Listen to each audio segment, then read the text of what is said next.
नमस्कार, छ प्रश्नमा स्वागत छ। म प्रदीप राजदाहाल।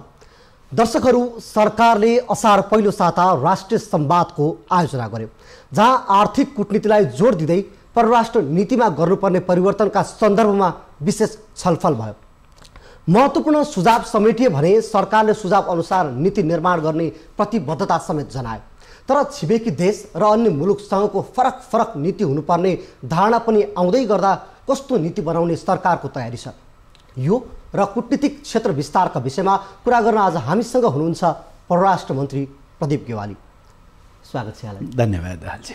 लामो समय भयो तपाईँहरूको स्टुडियोमा लामै समयपछि आएँ। खैर, पृष्ठभूमिमा भने जस्तै राष्ट्रिय संवादको आयोजना गऱ्यौँ। अझ भनौँ, अहिलेको सरकारले परराष्ट्र नीतिमा केही पुनरावलोकन गर्नुपर्छ, अझ बढी आर्थिक कूटनीतिलाई बढी जोड दिइयो। अलिकति प्रश्न पारौँ यसैमा।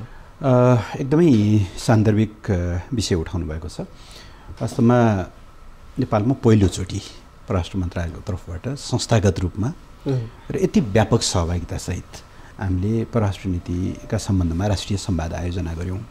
तात्पर्य के थियो भनेदेखि समाजका विभिन्न पक्षहरू, विज्ञहरू र लामो समय कूटनीतिक अभ्यास गर्दै आउनुभएका हाम्रा अग्रजहरू सबैलाई एक ठाउँमा राखेर अहिलेको परिवर्तित सन्दर्भमा हामी कहाँनिर छौँ अथवा हामी कुन दिशामा अगाडि बढ्नुपर्छ भन्ने सम्बन्धमा एउटा बृहत विमर्श गर्ने हाम्रो उद्देश्य थियो।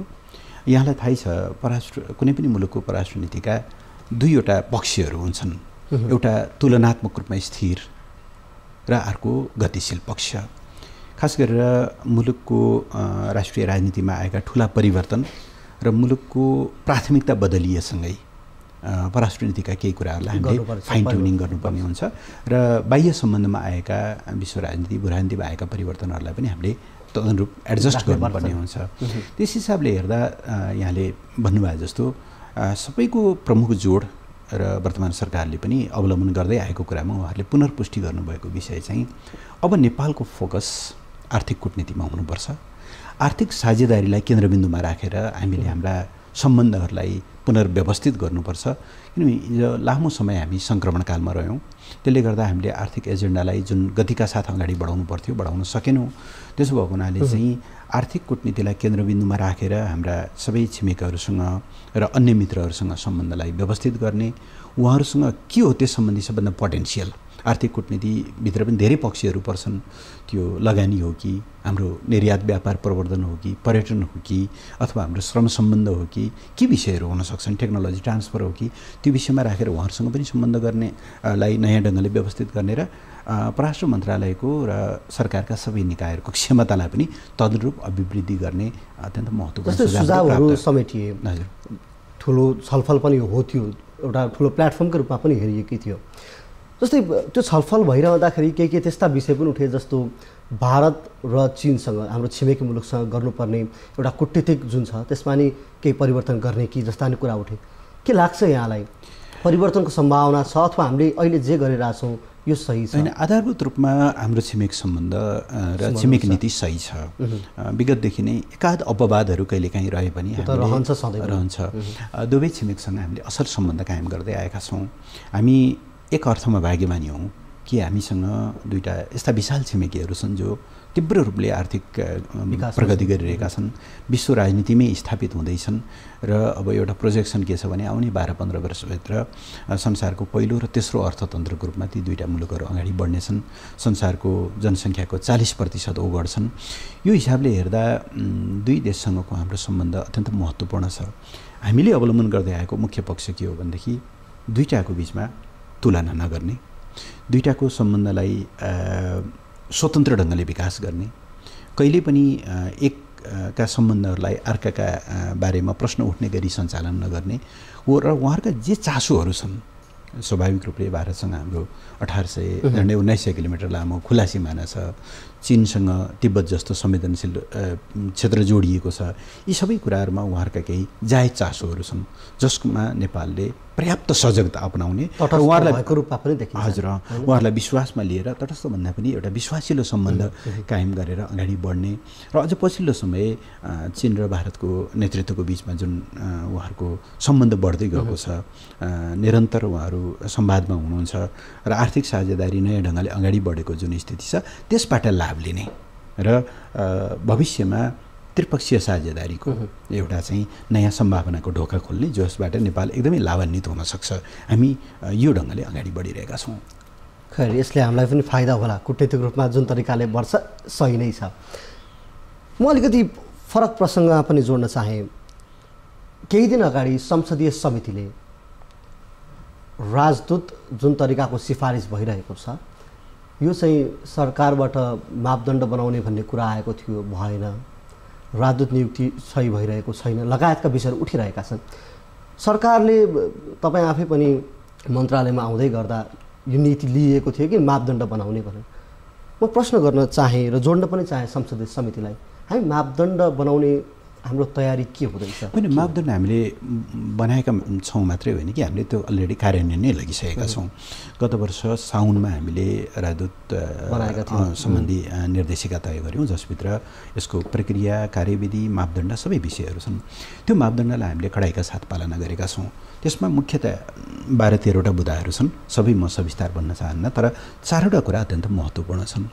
पहिलो कुरा, जसलाई हामीले नियुक्त गर्छौँ त्यो नियुक्त गरेको मान्छेसँग न्यूनतम, अब एकदमै पर्फेक्ट त भन्न सकिँदैन, कति चिजहरू अनुभवबाटै हासिल गर्दै जाने हो, तर न्यूनतम जुन रिक्वायर्ड अन्तर्राष्ट्रिय कूटनीतिको जानकारी हो त्यो हुनु पऱ्यो, नम्बर 1।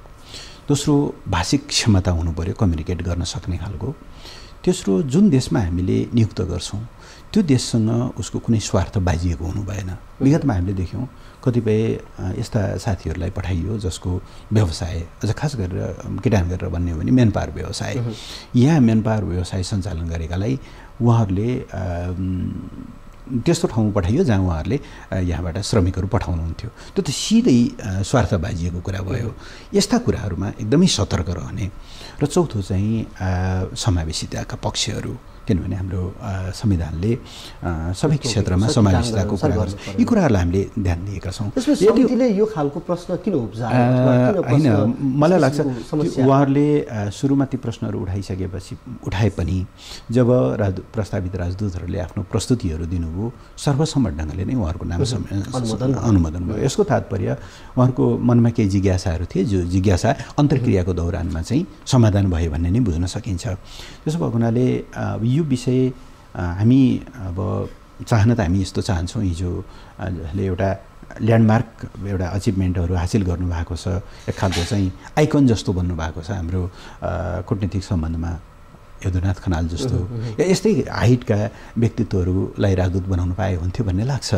तर समाज जहाँ छ, समाज जसरी अगाडि बढिरहेको छ, हामीले त्यसको सापेक्षतामा हेर्ने हो।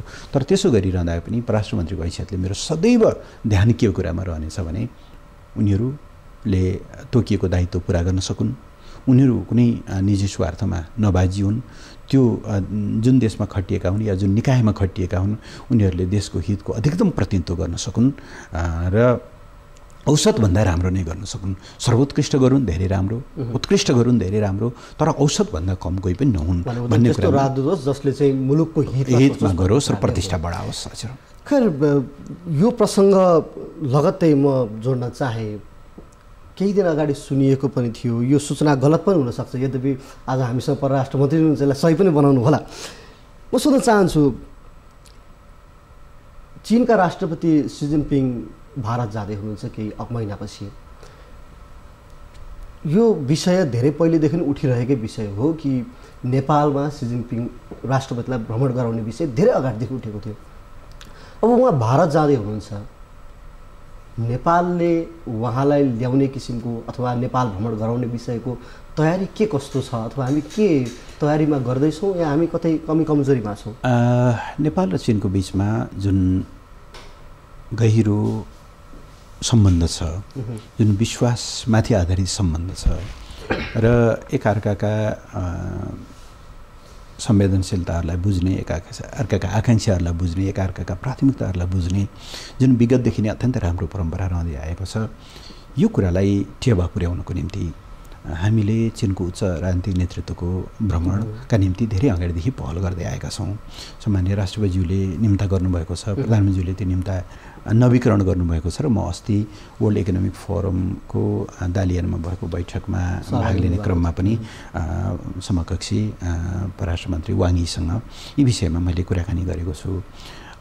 उहाँहरूले हामी उपयुक्त समयमा नेपालको भ्रमण गर्छौँ भन्नुभएको छ र म एकदम विश्वस्त छु कि अब दुवै देशका कूटनीतिक निकायहरू यसको निरन्तर संवादमा छन् र उपयुक्त समयमा चीनको उच्च नेतृत्वबाट नेपालको भ्रमण हुने कुरामा हामी आशावादी र विश्वस्त छौँ। छिमेकी मध्येको एक चीन। अब भारतको नि कुरा गरौँ। भर्खरै प्रधानमन्त्री मोदी पुनः चयन हुनुभएको छ, सरकारको तयारी पनि छ हाई लेभल भिजिट गराउने भन्ने। तर पछिल्लो समय भारतकै तरिकामा भन्ने हो भने अथवा भारतका विभिन्न सञ्चार माध्यमकै आधारमा भन्ने हो भने नेपालमा एन्टी इन्डियन मुभमेन्ट पनि सुरु भएको भन्ने कुरा उठेका छन्। यी सञ्चार माध्यमले उठाएका विषयहरू हुन्। यो भनिरहँदाखेरि जुन तरिकाको सरकारले हाई लेभलको भिजिट गराउने सोच गरेर त्यसमा कतै असर पर्ने सम्भावना देखिन्छ? कुनै असर पर्दैन। उहाँहरूको भिजिट हुने सम्भावना होइन। पहिलो कुरा त नेपालमा भारत विरोधी कुनै भावना छैन। कुनै घटना विशेषलाई लिएर मान्छेहरूमा तत्काल प्रतिक्रिया उत्पन्न हुनु एउटा स्वाभाविक कुरा होला। जस्तो उदाहरणको निम्ति हामी अस्तिदेखि निरन्तर एक खालको बाढीको चपेटामा छौँ होइन। त्यसले गर्दा सिमानामा बनाइएका कतिपय एकतर्फी संरचनाहरूको कारणले नेपाली भूभाग डुब्दा अनि यसमा किन समन्वय भएन, किन यस्तो भइरहेछ भनेर तत्काल प्रश्न उठ्नु स्वाभाविक हो, जुन हामी दुवै देशको साझा समस्या हो।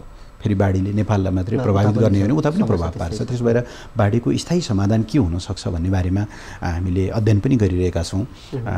यस्ता कतिपय कुराहरूमा तत्काल उत्पन्न हुने प्रतिक्रियालाई लिएर कुनै नेपाल विरोधी भावना अथवा भारत विरोधी भावना भनेर गर्नु मिल्दैन, किनभने नेपाल र भारतको बिचमा एकदमै राम्रो सम्बन्ध छ। भनेको मतलब यो चाहिँ फेरि नेपालबाट भन्दा पनि उताबाट हजुर। अब मिडियाहरूका आफ्ना कुराहरू हुन्छन्, उहाँहरूका आफ्ना प्राथमिकताहरू हुन्छन्, आफ्ना सम्पादकीय लाइनहरू हुन्छन्। म त्यता कमेन्ट गर्न चाहन्छु। खालि यो भन्दै गर्दा भिजिटको विषय चाहिँ के छ? अहिले हामीले पहिलो चरणमा भारतका महामहिम राष्ट्रपतिलाई स्वागत गर्ने अपेक्षा गरेका छौँ। त्यस सम्बन्धमा हाम्रो औपचारिक निमन्त्रणा गएको छ, उहाँले त्यो निमन्त्रणा स्वीकार गर्नुभएको छ। एउटा विषय यो छ भने दोस्रो नेपाल भारत परराष्ट्र मन्त्री स्तरमा एउटा संयन्त्र छ, जोइन्ट कमिसन। जोइन्ट कमिसन हामीले गएको मङ्सिर पुसतिर बस्न सक्छौँ कि भन्ने हाम्रो तयारी थियो, तर भारतमा निर्वाचनको तयारी भइसकेको कारणले गर्दाखेरि त्यो अलिकति पछि सर्यो। अब हामी जोइन्ट कमिसन आयोजनाको बैठक आयोजना गर्छौँ। त्यसको यसोटी नेपालले होस्ट गर्ने हो। त्यस भएर त्यो बैठकमा भाग लिन भारतीय परराष्ट्र मन्त्री आउनुहुन्छ पहिलो, र भारतीय राष्ट्रपति पनि आउनुहुन्छ भन्ने हामी विश्वस्त छौँ। यद्यपि दुवै भ्रमणको या बैठकको मिति चाहिँ तय भइसकेको छैन। त्यस भएर यी कुनै कुराहरूले असर पार्ने जुन भारत पक्षले भनेका जस्तो कुराहरूले यसमा होइन। मिडियाको कुरालाई हामीले सरकारको सम्बन्ध बढ्ने भनेको दुई देशबीचको साझेदारीमा यस कुराले फरक पर्दैन। अब मिडियाहरूले कहिलेकाहीँ सकारात्मक रोल खेल्छन्, कहिलेकाहीँ उनीहरूको आफ्ना प्रतिक्रिया, आफ्ना प्राथमिकताहरू हुन्छन्। अहिले त्यता मिडियामा आएका कमेन्टलाई आधार बनाएर हामीले भारतसँगै जोडे मैले।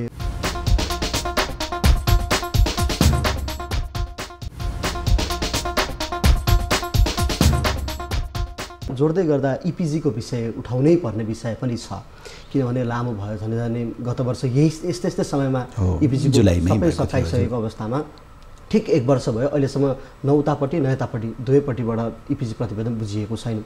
केही दिन अगाडि भारतीय विदेश मन्त्रालयका प्रवक्ता रविश कुमारले भन्नुभएको थियो कि भारतीय प्रधानमन्त्री नरेन्द्र मोदीले बुझ्न नचाहनु भएको होइन, सरकारलाई बुझाइएकै छैन भन्ने कुरा। यो के हो? हाम्रो पनि त्यही हो, उता पनि त्यही हो। अलिकति उहाँमा त्यो बुझाइमा केही कम्युनिकेसन ग्याप भयो जस्तो लाग्यो। अपडेटेड नहुनुभएको पनि हुनसक्छ। एपिजीले आफ्नो कार्यविधि आफै बनाउँछ। केही टिओआर दुवै प्रधानमन्त्रीले दिनुभएको छ, अरू कार्यविधि ऊ आफैले बनाउँछ। र कार्यविधि बनाउने क्रममा गत वर्ष जुलाईमा जब उहाँहरूले आफ्नो काम सम्पन्न गर्नुभयो, यद्यपि त्यसका केही प्राविधिक कामहरू सक्न अरू 2 महिना 3 महिना जस्तो लाग्यो। फाइनल चाहिँ उहाँहरूले सम्भवतः सेप्टेम्बर अक्टोबरतिर टुङ्ग्याउनु भयो जस्तो लाग्छ। त्यो बैठकबाट उहाँहरूले के तय गर्नुभयो? उहाँहरूको आफ्नै कार्यविधि चाहिँ के छ भने जहाँबाट हामी गठित भयौँ, जहाँबाट हामीलाई परिचालन गरियो, जहाँबाट हामीलाई यो जिम्मेवारी तोकियो, त्यो भनेको दुईटा देशका प्रधानमन्त्रीहरू।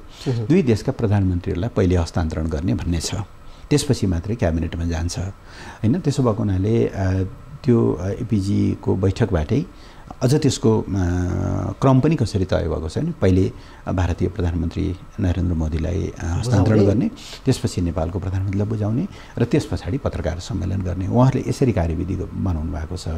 सायद त्यो कुरामा अलिकति अपडेटेड नभएर मेरो जोड्न खोजेको विषय प्रतिवेदन यति लामो समयसम्म अड्किरहँदाखेरि यसले पार्न सक्ने प्रभाव अथवा उत्पन्न हुन सक्ने प्रश्नका यसमा अन्यथा निष्कर्षमा अथवा अन्यथा यसको कुनै अर्थ लगाउनुपर्छ जस्तो मलाई लाग्दैन। किनभने दुवै देशका प्रधानमन्त्रीले यो कुरा महसुस गरेर कि नेपाल भारत सम्बन्धका समग्र पक्षहरूको एउटा पुनरावलोकन जरुरी छ र यो 21औं शताब्दी सुहाउँदो हाम्रो सम्बन्धलाई चाहिँ व्यवस्थित बनाउनको निम्ति के गर्नुपर्छ, हामीलाई एउटा स्वतन्त्र इनपुट्सहरू चाहियो, स्वतन्त्र रेकमेन्डेसन्सहरू चाहियो भनेर उहाँहरूले नामै पनि प्रबुद्ध व्यक्ति समूह, यद्यपि त्यो समूहले सरकारको प्रतिनिधित्व गर्दैन हैन, त्यो प्रबुद्धहरूको विज्ञहरूको समूह, तर पनि दुईटा प्रधानमन्त्रीले यसो गर्न जरुरी छ, समग्र पुनरावलोकन पनि जरुरी छ र नयाँ केही हामीले चाहिँ खाकाहरू बनाउनु पनि जरुरी छ भनेर निष्कर्ष निकाल्नु भएको हो। दोस्रो अत्यन्त राम्रो पक्ष, थुप्रै विषयहरू थिए, कैयौँ कुराहरूमा बहस पनि भयो होलान्, विवाद पनि भयो होलान्, तर उहाँहरूले सर्वसम्मत ढङ्गले यो रिपोर्ट तयार गर्नुभएको छ। र तेस्रो समय अलिकति ढिलो भएको छ, आफ्नो ठाउँमा छ, सायद चुनाव लगायतका कैयौँ पक्षहरू पनि भयो होलान्, तर दुवैले त्यसलाई चाहिँ बुझ्ने र त्यसलाई कार्यान्वयन गर्ने प्रतिबद्धता दुवै तर्फबाट यथावत छ। त्यसो हुँदा अलिकति समय ढिलाइ भएको विषयलाई लिएर हामीले अन्यथा कुनै निष्कर्ष निकाल्नु हुन्न भन्ने मान्छौँ। केही समयपछि यो पनि हामी आशावादी हौँ भन्ने नै हो। जस्तै मैले यो विषय जोड्दै गर्दा सामाजिक सञ्जालमा हिजो मन्त्रीज्यू आउँदै हुनुहुन्छ भनेपछि हामीलाई केही प्रश्नहरू पनि आएका थिए, ती प्रश्न पनि म जोड्न चाहन्छु यदि तपाईँको चाहना राख्नुहुन्छ भने। ठिक छ। त्यसमध्येको पहिलो प्रश्न छ, यो अत्यन्त महत्त्वपूर्ण प्रश्नमध्येको एक भनेर मैले राखेको पनि छु, सार्क सक्रियता। बिमस्टेक चल्यो, भयो बैठक, हामीले राम्ररी सम्पन्न गऱ्यौँ, त्यसबाट केही महत्त्वपूर्ण विषयहरू पनि उठाइयो, एजेन्डाहरू पनि बनाइयो। सार्क स्थिरको अवस्थामा छ, अझ भनौँ भारत र पाकिस्तानको बिचका कारणले गर्दाखेरि अध्यक्ष राष्ट्रको हैसियतले मुलुक नेपालले पनि केही अगाडि गर्न काम गरेर सकेको छैन भन्ने पनि प्रश्न आइरहेका छन्। के छ सार्कको सक्रियताको विषयमा यहाँले पटक पटक विभिन्न ठाउँहरूमा पनि बोलिरहनु भएकै छ, सरकारको ठिक एजेन्डा यसमा यो जिज्ञासा राख्ने मित्रलाई म धन्यवाद दिँदै के भन्न चाहन्छु भनेदेखि सार्क र बिमस्टेकको विधान अलिकति फरक छ। बिमस्टेकमा अध्यक्ष राष्ट्रले आफै सम्मेलन आयोजना गर्छ, विषयगत सम्मेलन आयोजना गर्छ र हस्तान्तरण गर्छ नयाँलाई, जसरी हामीले अध्यक्षको हैसियतले गत वर्ष भदौमा सम्मेलन आयोजना गऱ्यौँ र श्रीलङ्कालाई हस्तान्तरण गऱ्यौँ। सार्कको फरक के छ भनेदेखि अध्यक्ष राष्ट्रले होइन कि भावी अध्यक्षले सम्मेलन आयोजना गर्छ। अब यसले गर्दा हामीले नेपालले चाहेर पनि समिट आयोजना गर्न सकिरहेको अवस्था छैन। यति हुँदाहुँदै पनि पहिलो कुरा त सार्कका विभिन्न संयन्त्रहरू आफै पनि सक्रिय छन्। अस्ति भर्खर मात्रै सार्क कृषि मन्त्रीहरूको सम्मेलन बैठक भयो, अरू संयन्त्रहरू क्रियाशील छन्। यसको तात्पर्य र यो वर्ष भारतले सार्क र बिमस्टेकलाई बराबरी जस्तै बजेट छुट्याएको छ। यसको तात्पर्य सार्कका सबै मित्रहरूमा सार्कलाई अगाडि बढाउनुपर्छ भन्ने कमिटमेन्ट छ नै भन्ने म बुझ्छु।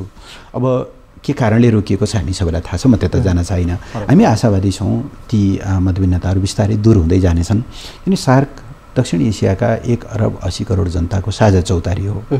असाध्यै सम्भावना पनि भएको, तर संसारका सबभन्दा धेरै मतलब गरिबहरूको सङ्ख्या रहेको क्षेत्र पनि हो यो त हामी सबैको निम्ति साझा चुनौती हो। यो एक्लै कुनै एउटा मुलुकले मात्रै पार लगाउने विषय पनि होइन, चाहे जलवायु परिवर्तन भन्नुहोस्, चाहे आतङ्कवाद भन्नुहोस्, चाहे गरिबी निवारण भन्नुहोस्, यस्ता विषयहरू छन् जसमा साझा सहकार्य जरुरी छ। त्यस भएर सार्कलाई अगाडि बढाउने कुरामा नेपालको निरन्तर प्रयास छ। सम्भवतः आउने संयुक्त राष्ट्रसङ्घको 74औं महासभाको साइडलाइन पारेर हामीले न्युयोर्कमा बैठक पनि आयोजना गर्छौँ। सार्कको परराष्ट्र मन्त्रीहरूको नेपालको तर्फबाट प्रयासहरू निरन्तर जारी छन्। सायद उहाँको जिज्ञासा होला। अर्को पनि मैले प्रश्न जोड्न चाहेँ, केही अहिलेका पछिल्ला केही विषयहरूलाई पनि उठाइएका छन्, जस्तै सरकारले बाढी असार साउनको महिनामा हुन्छ भइरहेको छ, यो थाहा छ भने कूटनीतिक रूपमा बाँधको विषयलाई लिएर होस् अथवा कुनै पनि ठाउँमा बाढीबाट दुवै देशमा क्षति नपुग्ने गरिकन कूटनीतिक पहल गर्न के सरकार सक्दैन अथवा असफल हो लगायतका प्रश्नहरू उठेका छन्। होइन, हामीले निरन्तर पहल गरिरहेका छौँ। एकदमै महत्त्वपूर्ण प्रश्न उठाउनु भएको छ। गत वर्ष अप्रिलमा प्रधानमन्त्रीले भारत भ्रमण गर्नुहुँदा यो विषय एकदम उच्च तहमा उठेको थियो र तत्पश्चात गत वर्ष दुईवटा टोलीहरू नेपाल र भारतका दुईटा प्राविधिक टोलीहरूले संयुक्त रूपमा पूर्वमा कोशी र खाडोदेखि लिएर पश्चिममा चाहिँ लक्ष्मणपुरसम्म उहाँहरूले चाहिँ अवलोकन भ्रमण गर्नुभयो। दुई पटक गरेर भएको छ र त्यसको एकदम प्रष्ट प्रतिवेदन छ। यहाँ यस ढङ्गले सुधार गर्नुपर्छ। कतिपय ठाउँमा भारतबाट बनाइएका बाँधहरू अथवा चाहिँ सडकहरूको कारणले पानीको स्वाभाविक प्रवाह बग्न नपाएको कारणले समस्या भएको छ भन्ने कुरा उहाँहरूले संयुक्त रूपमा भन्नुभएको छ। अब यसलाई हामीले समाधान गर्नुपर्छ। त्यसका केही तयारीहरू अगाडि बढेका छन्। तत्कालका समस्या समाधान गर्न अहिले हामी निरन्तर भारतीय दूतावाससँग, भारतको परराष्ट्र मन्त्रालयसँग संवादमा छौँ। हिजो जस्तै यहाँलाई जानकारी गराउँ, रौतहटमा गौरमा ठुलो बाढी आयो, झन्डै 5 फिट 6 फिटसम्म गइसकेपछि निकै गाह्रो, सुरक्षाकर्मी परिचालन गर्न समेत गाह्रो भएपछि हामीले निरन्तर कूटनीतिक प्रयासबाट त्यहाँ ढोकाहरू खोल्यौँ, पानीको सतह घट्यो। अब समस्या उता पनि छ हैन, उता पनि गाउँहरू छन्, बस्तीहरू छन्, झन् ठुलो हुँदै जान्छ पानी हैन। अब एकदमै यता मात्रै सुरक्षित होस्, उता मात्रै भताभुङ्ग होस् भन्नु पनि मिल्दैन, उता सुरक्षित भएर नेपाल डुब्न पनि मिल्दैन। दुवै देशले समन्वयका साथ अगाडि बढाउनुपर्छ। हामीले निरन्तर गरिरहेका छौँ र त्यो गत वर्ष भएका दुईटा संयुक्त प्राविधिक अध्ययनको निष्कर्षलाई अब हामी तत्कालै कार्यान्वयनमा लैजान्छौँ। खैर, अन्तिम र छोटो पनि यसबाट उत्तर पनि चाहे, यो विषयलाई धेरै उठाउनु पनि म त्यति स्वाभाविक पनि ठान्दिनँ। यद्यपि विषादी तरकारीको विषय पनि उठ्यो, सरकारलाई राजदूतबाट अथवा पत्र आयो भन्ने विषयहरू उठे। प्रधानमन्त्रीले भन्नुभयो, सञ्चार मन्त्रीले भन्नुभयो पत्र पाएको छैन भनेर, कृषि मन्त्री भन्नुहुन्छ पत्र आएको थियो मैले र प्रधानमन्त्रीले दिएको भनेर। हाम्रो कूटनीतिक रूपमा अझ भनौँ संयन्त्र यो खालको पत्र आउनु स्वाभाविक थियो थिएन, अथवा यो पत्र आउँदाखेरि परराष्ट्रलाई जानकारी थियो या थिएन? थियो भने यो त यसमा दुईटा कुरा म जोडेर राखौँ। पहिलो कुरा, नेपालको संविधानले हरेक नागरिकलाई स्वस्थ, पोषणयुक्त, विषादीमुक्त र पर्याप्त न्युट्रिसन सहितको खाद्यको अधिकार प्रत्याभूत गरेको छ मौलिक अधिकारको रूपमा। त्यसलाई कार्यान्वयन गर्न गत वर्ष हामीले खाद्य सम्बन्धी मौलिक अधिकार सम्बन्धी कानुन पनि पारित गरेका छौँ र सरकारले आन्तरिक रूपमा हामीले काठमाडौँमा कालीमाटीमा नेपालका स्वदेशी उत्पादनको पनि विषादीको मात्रालाई निरन्तर परीक्षण गरिरहेका छौँ र बाहिरबाट आउने यो कुनै निश्चित देशलाई लक्षित गरेर होइन, त्यसलाई पनि एउटा नेपालको यो रिक्वायरमेन्ट, नेपालको यो मापदण्ड अनुसारको होस् भनेर सरकारले नयाँ एउटा पोलिसी अगाडि सार्यो। तर त्यसो गर्दा हामीले दुईटा कुरामा अलिकति ध्यान दिन सकेनछौँ भन्नुपर्छ मैले। पहिलो कुरा, यसरी कुनै देशको बारेमा देशबाट आयातित उत्पादनहरूमा नयाँ परीक्षणको लागू गर्न खोज्दा कुनै पनि देशले विश्व व्यापार सङ्गठन WTOलाई पूर्व सूचना दिनुपर्छ। उसले सबै सदस्य राष्ट्रहरूलाई जानकारी दिन्छ र यो कार्यान्वयन गर्न करिब 90 दिन लाग्छ। हामीले अलिकति त्यो प्रक्रियामा पनि पर्याप्त ध्यान पुगेन सम्बन्धित मन्त्रालयबाट भन्नुपर्छ। र दोस्रो, हाम्रो आफ्नै कपेसिटी कति छ त? जस्तो भन्सार बिन्दुमा भनिसकेपछि तपाईँले चाहिँ हाम्रा ल्याबहरू भन्सार बिन्दुमै हुनु पर्यो। भन्सार बिन्दुमा जहाँ जहाँबाट हाम्रा सामानहरू आउँछन् त्यहाँ चाहिँ हाम्रो पर्याप्त छ कि छैन भन्दा हामी अलिकति त्यसमा एडुकेट भइसकेका रहेनछौँ। हाम्रो अहिलेको क्यापासिटीले 2 क्याटेगोरीका चाहिँ विषादी मात्रै जाँच्ने स्थिति रहेछ, जबकि त्योभन्दा बढी क्याटेगोरीका पनि हुन्छन्। भनिसकेपछि हामीले पर्याप्त तयारी नपुगेको कारणले रोक्यौँ। अब यस सम्बन्धमा मित्र राष्ट्रहरूले जिज्ञासा राख्नु स्वाभाविक हो। उहाँले पत्र पठाउनु भएको थियो, त्यो पत्र परराष्ट्रमा पनि आएको थियो र परराष्ट्रले सम्बन्धित मन्त्रालयलाई पठाएको पनि हो। तर जति बेला संसदीय दलमा प्रधानमन्त्रीज्यूले बोल्दै हुनुहुन्थ्यो त्यतिन्जेलसम्म प्रधानमन्त्रीलाई जानकारी नभएको सत्य हो। अब त्यसमा जहाँ जहाँबाट हामीले दिनु पर्थ्यो, त्यसमा हामी सबैको नैतिक जिम्मेवारी छ। त्यसो गर्दा प्रधानमन्त्रीले कन्फिडेन्सका साथ भन्नुभयो कि पत्र आएको छैन भनेर, तर पत्र आइसकेको रहेछ। त्यसले गर्दा प्रधानमन्त्रीले सार्वजनिक रूपमै क्षमा याचना गर्नुपर्ने बडो नमिठो स्थिति सृजना भयो। त्यो हाम्रो अन्तर मन्त्रालय समन्वयमा अलिकति कमी देखियो। तर यस सम्बन्धमा मैले के मात्रै भन्छु, त्यो भारतबाट मात्रै होइन, हिजो या अस्ति भियतनामबाट पनि आएको छ। अरू विभिन्न मुलुकहरूले पनि WTOको त्यो प्रावधानलाई उल्लेख गरेर हामीलाई तयारीका लागि 90 दिन चाहिन्छ भन्नुभएको छ। त्यो स्वाभाविक कुरा हो। हामीले पनि हाम्रा सामानहरू कतै रोकियो भने पत्र पठाउँछौँ। यस सम्बन्धमा म खालि के मात्रै स्पष्ट गर्न चाहन्छु भने सरकारले त नागरिकप्रति जिम्मेवार भएर यो कामको थालनी गरेको हो। तयारी भएको रहेनछ भने अब त्यसमा हाम्रा आफ्ना कमीहरू छन्, त्यसलाई छिटो छिटो हामी पुरा गरेर नागरिकलाई जुन संविधानले प्रत्याभूत गरेको छ स्वच्छ, पोषणयुक्त, विषादीरहित र पर्याप्त मात्राको खाद्यको व्यवस्थालाई चाहिँ हामी गर्छौँ। अलिकति समय ढिलो भयो, थोरै यसमा हाम्रो तयारीका केही पक्षहरू पुगेनन्, जसले गर्दा थोरै यसमा बहस पनि आयो। तर यसलाई अनावश्यक रूपमा न कुनै देशप्रति लक्षित गरेर टिप्पणी उठाउनु आवश्यक छ, न सरकारको आशय अथवा नियतमाथि प्रश्न उठाउनु जरुरी छ। हस् त, समय, संवाद र केही जिज्ञासाको उत्तर दिनुभएको यहाँलाई धेरै धेरै धन्यवाद। धेरै धेरै धन्यवाद यहाँलाई पनि, मैले आफ्ना केही कुराहरू भन्न पाएँ। धन्यवाद। दर्शकवृन्द, उहाँ हुनुहुन्थ्यो परराष्ट्र मन्त्री प्रदीप गेवाली। उहाँसँगको आजको संवादमा हामीले कूटनीतिक क्षेत्रका विषयमा भारत र चीनसँगको हाम्रो सम्बन्ध र परराष्ट्र नीतिको अवलम्बन गर्नुपर्ने विषय र सुझावहरू के थिए जुन राष्ट्रिय संवादबाट आएका थिए, यिनै र यसै विषयमा कुराकानी सँगै आजको 6 प्रश्न यति नै। फरक विषय, पात्र र व्यक्तित्वसँग पुनः उपस्थित हुनेछौँ। नमस्ते।